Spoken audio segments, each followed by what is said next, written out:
After losing his wife, a lonely cowboy was left with 3 helpless orphans, struggling to survive on the harsh frontier. But everything changed the moment an Apache woman appeared and simply said, "I'm here."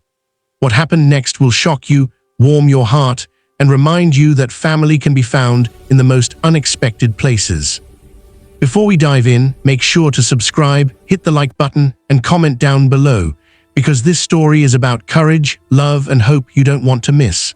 Let's get started. The cold wind slid across the plains as if the land itself was mourning. The cowboy stood outside his weathered cabin, staring at the endless stretch of earth that once held his dreams. This was the land where he and his wife had planned a future filled with children of their own, laughter on the porch, and peace earned through hard work. Now, every fence post and furrow reminded him of what was gone. Behind him, inside the small wooden house, 3 children moved quietly, afraid to disturb a man whose grief felt larger than words. His wife had brought those children home one spring evening without asking. Their parents had died on the trail west, taken by sickness and hunger. She had knelt beside them, wiped their faces, and told her husband they were staying. No arguments, no doubts. No child should be left alone in this world, she had said. He had agreed without thinking. Now she was gone, and her kindness had become his burden and his duty. The children were his family, whether he felt ready or not. He tried to fill both roles, father and mother, but every task felt heavier than the last. He woke before sunrise to tend the cattle, cooked meals that rarely tasted right, washed clothes with cracked hands, and read bedtime stories in a voice that sometimes broke. The oldest boy tried to help, carrying water and fixing small things, but the cowboy hated seeing childhood stolen so early. The little girl watched everything in silence, her eyes holding questions she never asked. The youngest cried for the woman he barely remembered. Nights were the hardest. When the lamp burned low and the house fell quiet, memories crept in. He remembered his wife's laughter, the way she sang while kneading dough, the warmth of her hand in his. He would sit at the table long after the children slept, staring at nothing, wondering how long a man could keep going on duty alone. He never cried in front of the children, but sometimes tears soaked into the rough wood beneath his arms. Neighbors were scarce in this unforgiving country. A few had come after the funeral with food and kind words, but survival left little room for long-term charity. Everyone had their own land to protect, their own mouths to feed. As weeks passed, the visits stopped.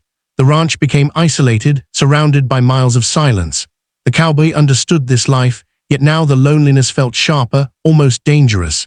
He knew exhaustion could lead to mistakes, and mistakes out here could cost lives. Each morning he rose with the sun, but hope did not rise with him. He worried constantly about food for winter, about sickness, about what would happen to the children if something happened to him. He prayed at night, not for himself, but for strength to keep his promise to his wife. Still, faith felt thin against the weight of reality. Love alone did not fix broken roofs or cook warm meals every day. One evening, as the sun sank into a red-streaked horizon, he noticed a figure standing near the edge of his land. Instinctively, his hand moved to his rifle. Strangers were rare and often dangerous. He watched carefully as the figure came closer, slow and deliberate. It was a woman, wrapped in a worn blanket, her dark hair braided neatly down her back. She stopped at a distance, neither fleeing nor advancing, her posture calm and unthreatening. He called out, demanding to know who she was. His voice sounded harsher than he intended. The woman met his gaze without fear and said she was Apache. She spoke clearly, without apology, and told him she meant no harm. He hesitated.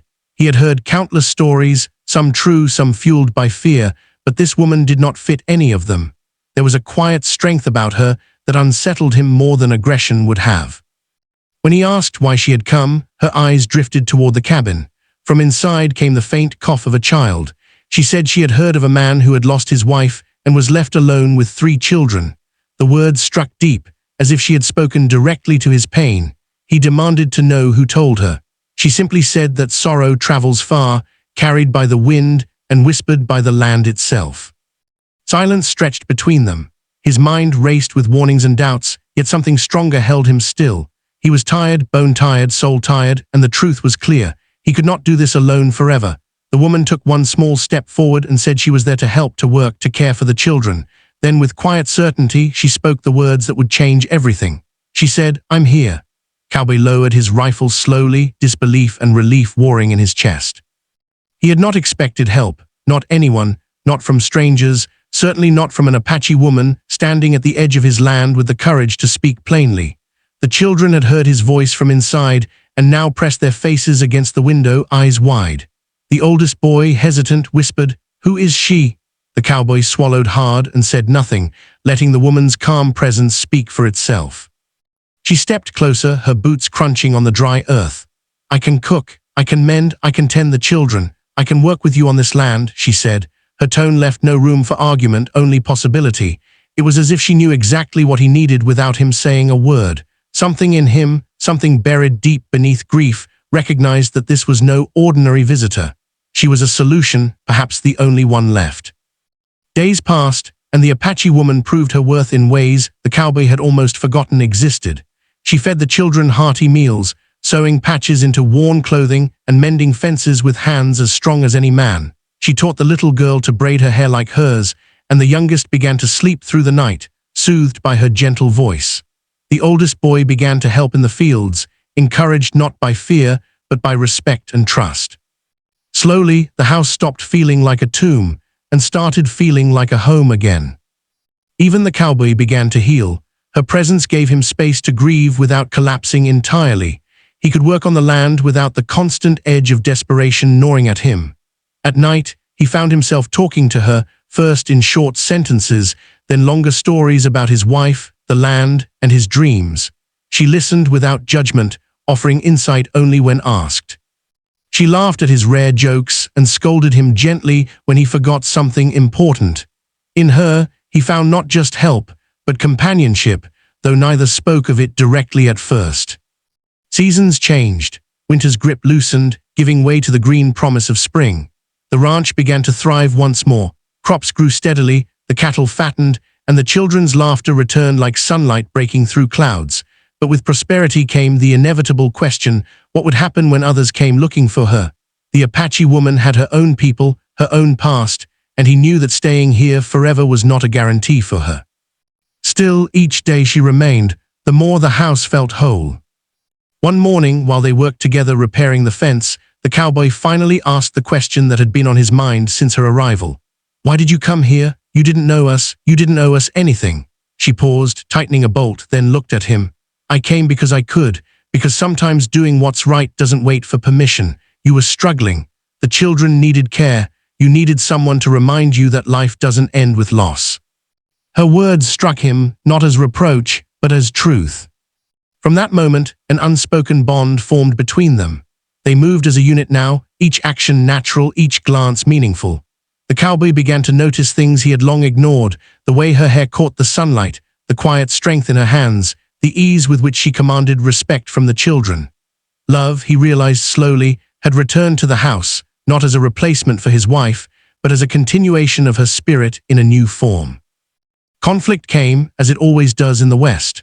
One day, a group of men from a nearby settlement came by, curious about the Apache woman living with a lone cowboy and 3 children. Whispers and questions followed. The cowboy faced them, protective and firm. He realized he no longer felt the same fear he once did. With her by his side, the world seemed less threatening. She met their stares without flinching, her presence alone commanding respect. They left with nothing but murmured apologies, recognizing the unspoken truth. This family, unconventional as it might be, would not be intimidated. Time passed and seasons turned into years. The children grew strong and capable, shaped by love and discipline. The oldest boy became a skilled ranch hand, the girl blossomed into a confident young woman, and the youngest, once fragile, grew resilient and curious about the world. Through it all, the Apache woman remained a constant presence, a steadying force that had transformed grief into growth, despair into hope. One evening, as the sun set over the plains, the cowboy sat on the porch, watching his children play in the yard. The Apache woman joined him silently, a basket of freshly gathered eggs resting beside her. For a long time, neither spoke.